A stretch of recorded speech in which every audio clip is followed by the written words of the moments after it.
Baiklah, kami dari kelompok 5 akan mempresentasikan mengenai dinamika, tantangan, esensi, dan urgensi Pancasila sebagai sistem filsafat yang ditulis oleh Christianus Jimmy Pratama. Menurut Ruslan Abdul Ghani, Pancasila merupakan filsafat negara yang lahir sebagai kolektif ideologi atau cita-cita bersama dari seluruh bangsa Indonesia. Dikatakan sebagai filsafat karena Pancasila merupakan hasil perenungan jiwa yang mendalam yang dilakukan oleh the founding of father kita, kemudian dituangkan dalam satu sistem yang tepat. Dinamika dan tantangan Pancasila sebagai sistem filsafat. Pada era pemerintahan Soekarno, Pancasila sebagai sistem filsafat dikenal dengan istilah philosophic groundsled. Ide tersebut ternyata mendapat sambutan yang positif dari berbagai kalangan, terutama dalam sidang BPUPKI pertama, persisnya pada tanggal 1 Juni 1945. Namun, ide tentang philosophic groundsled belum diuraikan secara rinci, lebih merupakan adagium politik untuk menarik perhatian anggota sidang dan bersifat teoritis. Pada era Soeharto, kedudukan Pancasila sebagai sistem filsafat berkembang ke arah yang lebih praktis. Dalam hal ini, istilah yang lebih tepat adalah Weltanschauung. Artinya, filsafat Pancasila tidak hanya bertujuan mencari kebenaran dan kebijaksanaan, tetapi juga digunakan sebagai pedoman hidup sehari-hari. Atas dasar inilah, Soeharto kemudian mengembangkan sistem filsafat Pancasila menjadi Pantaran P4. Pada era reformasi, Pancasila sebagai sistem filsafat kurang terdengar resonansinya. Namun, Pancasila sebagai sistem filsafat bergema dalam wacana akademik. Tantangan Pancasila sebagai sistem filsafat. Pertama, kapitalisme, yaitu aliran yang meyakini bahwa kebebasan individual pemilik modal untuk mengembangkan usahanya dalam rangka meraih keuntungan sebesar-besarnya merupakan upaya untuk mensejahterakan masyarakat. Yang kedua, komunisme adalah suatu paham yang muncul sebagai reaksi atas perkembangan kapitalisme sebagai produk masyarakat liberal.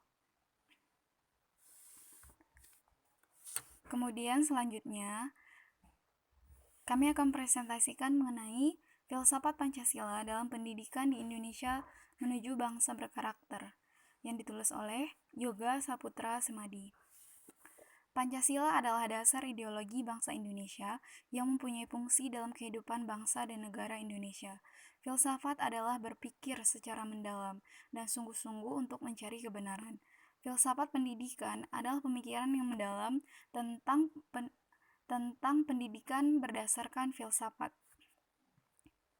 Apabila kita hubungkan fungsi Pancasila dengan sistem pendidikan ditinjau dari filsafat pendidikan, maka Pancasila merupakan pandangan hidup bangsa yang menjiwai dalam kehidupan sehari-hari.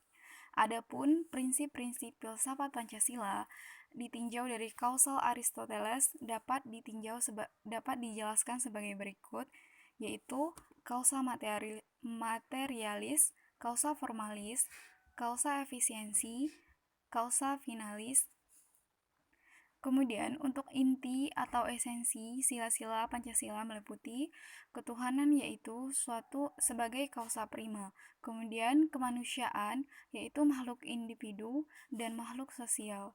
Yang selanjutnya itu kesatuan, yaitu kesatuan memiliki kepribadian sendiri. Kemudian kerakyatan, yaitu unsur mutlak negara, harus bekerja sama dan bergotong royong.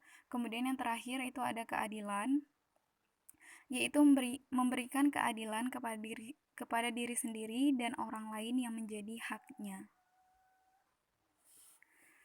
Pancasila merupakan dasar pandangan hidup rakyat Indonesia yang di dalamnya memuat 5 dasar yang isinya merupakan jati diri bangsa Indonesia. Sila-sila dalam Pancasila menggambarkan tentang pedoman hidup berbangsa dan bernegara bagi manusia Indonesia seluruhnya dan seutuhnya. Pancasila juga merupakan sebuah filsafat karena Pancasila merupakan acuan intelektual kognitif bagi cara berpikir bangsa yang dalam usaha-usaha keilmuan dapat terbangun ke dalam sistem filsafat yang kredibel. Pendidikan suatu bangsa akan secara otomatis mengikuti ideologi suatu bangsa yang dianutnya. Pendidikan karakter memang seharusnya diambil dari nilai-nilai yang terkandung dalam Pancasila, agar tercipta manusia Indonesia yang cerdas, berperilaku baik, mampu hidup secara individu dan sosial, memenuhi hak dan kewajiban sebagai warga negara yang baik, serta beriman dan bertakwa kepada Tuhan Yang Maha Esa. Semua telah mencakup filsafat pendidikan Pancasila yang punya ciri, yakni integral, etis, dan religius. Baik, sekian presentasi dan penjelasan dari kelompok kami. Terima kasih atas perhatiannya. Kami akhiri. Wassalamualaikum warahmatullahi wabarakatuh.